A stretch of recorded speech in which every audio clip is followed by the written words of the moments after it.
Hear, O Israel, the Lord our God is one Lord. Shema Israel, Adonai Eloheinu, Adonai Echad. God is numerically indivisible, one. That is the main doctrine ng Old Testament.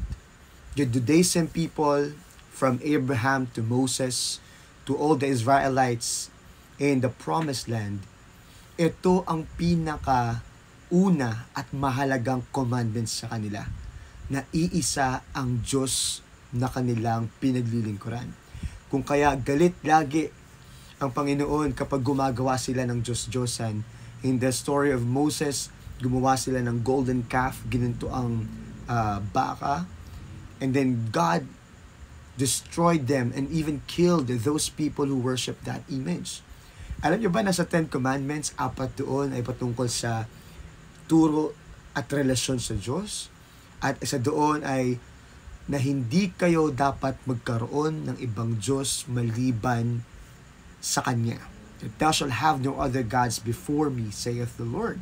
That's the first commandment. And in Exodus, the Bible says that I am a jealous God. Ako ay seloso, mapanibughuing Diyos. Sapagkat siya na nag-iisang Panginoon na lumikha sa Israel.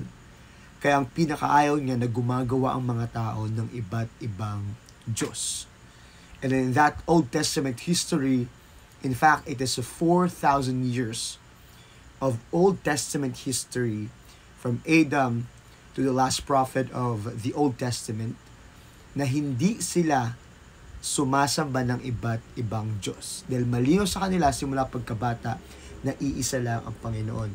If you're going to read it through, in verse 5, ang sabi doon, at ibigin mo ang Panginoon mong Diyos ng buong puso, buong kaluluwa, at buong lakas.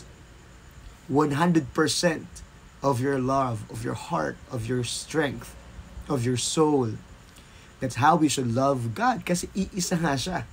Hindi pwedeng hati-hatiin yung love sa pera, sa mundo, o lalo sa ibang Diyos.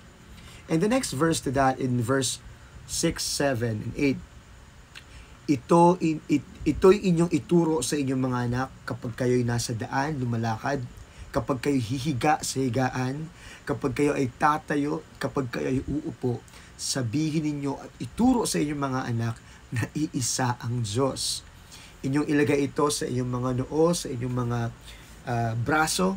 Meron silang literal na verse na may box at merong strip of cord nilalagay sa kamay, sa ulo, which contains those verses about the oneness of God, na iisa ang Diyos.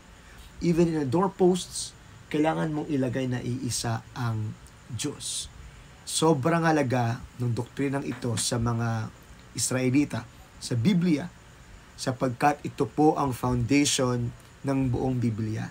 Ito ang katotohanan na hindi pwedeng mabago, hindi pwedeng dagdagan o bawasan, na iisa ang Diyos.